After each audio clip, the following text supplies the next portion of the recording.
Maddie was my best friend. She was the first person I talked to every morning and the last person I talked to before bed. We delve into the very latest in the University of Idaho murder investigation with Sidebar co-host Angenette Levy, who's on the ground in Moscow. Welcome to Sidebar, presented by Law&Crime. I'm Jesse Weber. Through all this, I hope we can all look through that dark tunnel and see the light and follow that light. And I pray that we have justice someday. All right, let's get back to our coverage of the University of Idaho quadruple murder case, because we're learning new details surrounding the stabbing deaths of 21-year-old Kaylee Gonzalez, 21-year-old Madison Mogan, 20-year-old Zana Kernodle, and 20-year-old Ethan Chapin. Their bodies found in their off-campus home out in the college town of Moscow. These killings happened 3 weeks ago, and at the time of this recording, there have still been no arrests made, no suspect identified, no murder weapon recovered. Well, as I mentioned, there are these new updates, and I want to bring in right now my co-host here on Sidebar, Angenette Levy, who is on the ground in Moscow, Idaho. Angenette, it's good to see you. Hey, Jesse, good to see you. And I want you to see just behind me, the house here. There's still security around the clock, still crime scene tape around this house. It is still a crime scene, so they are preserving it just in case they need to go in to get more evidence. Yeah, let's talk about that. So you're literally right outside of the crime scene. That is the house where all of this took place. What have you noticed so far since you've showed up on scene? Well, this is 1122 King Road, and this is where this sadly occurred a little more than 3 weeks ago. Crime scene tape, as I mentioned, still here. Private security has been hired to help guard this location. Some of the cars just switched out a short time ago. This is a community that's really on edge. We've been reporting that there's been an increase in calls for welfare checks and things like that. I was here yesterday walking around a little bit, just trying to get a feel for how people are feeling. And it sounds like a lot of the cab companies here in town, at least one of them that I called to try to get a ride, it said that because of, this situation, because of this awful thing that happened, they're not operating 24 hours a day. So there's real fear here that there is a killer still on the loose, and people just don't feel safe. Yeah, that's terrifying. I think there's one thing to be said. We kind of get these reports about the feeling from the community, but to have you in there on the ground and hear these firsthand accounts about what people are feeling, living their lives day in and day out with a killer presumably on the loose is very terrifying. Now, this is interesting because we have done shows, Angenette, about the house and the layout of the house, but you're actually seeing it. Is there something that's surprising you about seeing the house firsthand? Maybe how big it is, the structure of it, the way it's laid out, just from seeing it from a firsthand account, what should we be taking away? It feels a little bit bigger, just me looking at it. It feels a little bigger than I would have thought it was on television. Obviously, we knew there were 3 floors. The victims were found on the second and third floors. So I think you get a better feel for how this place is laid out. Also, there's an apartment building right next door.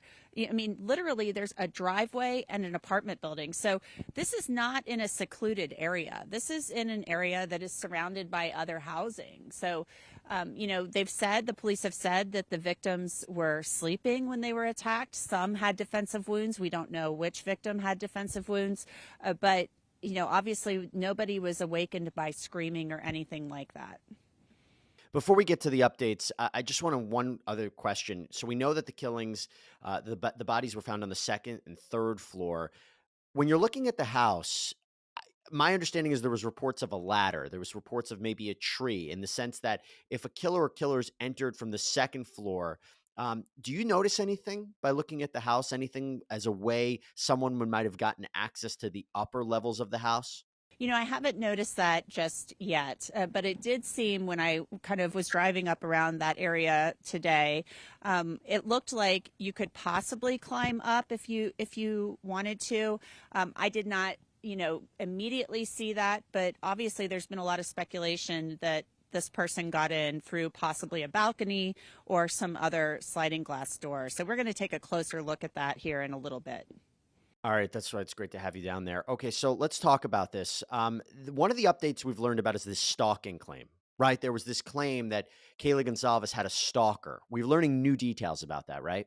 And the police said they looked into that and that Kaylee had maybe mentioned that to family and friends. They went back and found that this is what the police are saying on their Facebook update, that there was a man who maybe wanted to approach her. He was there at a store or a restaurant with another man, and he had these guys were there looking to meet women, right? And so they were saying that this guy kind of was hanging around. He was near her and maybe wanted to approach her, to initiate some type of conversation. The police said they've interviewed those two people and do not believe they're involved in this homicide. So they're wondering if that is what Kaylee was referring to when she mentioned something about a stalker. But it sounds like they're still looking for more information about that claim, and they want to vet that a little more and explore that a little more. Because in these crimes, it's all about ruling things out. You rule things in, but you also rule them out. And ruling them out can help you, get a little closer to the answers you're looking for. Yeah, detectives concluded that this was, quote, an isolated incident and not an ongoing pattern of stalking. There was also an update about a dog, that there was the presence of a dog at the crime scene, but not entirely clear if that dog was there when these attacks were carried out, right? What do we know about that? Well, Kaylee Gonzalez had a dog named Murphy.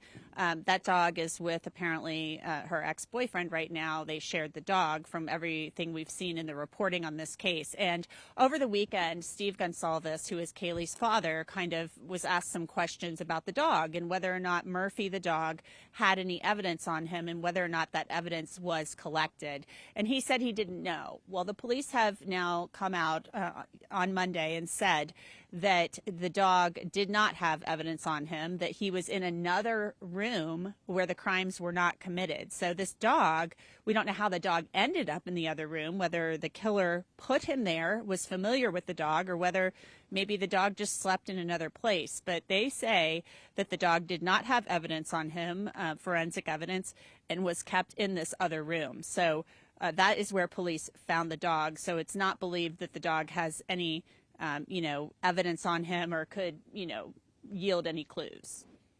Angenette, you mentioned Mr. Gonzalez, who has been quite vocal during the course of these proceedings, not during the course of this investigation, I should say, and it's not surprising. You can just hear the frustration in his voice about not getting answers. He mentioned the other day about that the points of damage don't match, that the brutality of one of the victims was different than the brutality of the other victim. My understanding is the Moscow police have come out and somehow responded to that because I think they're trying to keep everything under control. They're trying to keep the information that is coming out to the public coming through them and not other parties. What can you tell us about how the Moscow police have responded to the comments of Mr. Gonzalez? Yeah, they seem to kind of throw some cold water on that, saying that they haven't released this type of information to anybody, that these, they haven't discussed who was, they've said they were all stabbed, of course. That's what the coroner concluded, and that some of them had defensive wounds. But they have basically said, we haven't been discussing this with anybody. We're not releasing this information, and that, nobody should be, drawing any conclusions from anything that other people are saying. So there are reasons why a lot of times this type of information is not released to the general public. So it seemed like they tried to kind of distance themselves from that claim over the weekend. Yeah. And again, completely understandable. But, the flow of information is going to be really important in this case. Angenette, now that you've arrived in Moscow, Idaho, what are your plans? Who are you going to speak to? What are you planning to do? Give us all a sense, because I'm sure we're going to have a lot of updates with you here on Sidebar as this investigation progresses. Well, we are going to try to talk to whomever we can, of course. We are going to be speaking with the Moscow police. We've reached out to some other people related to the case.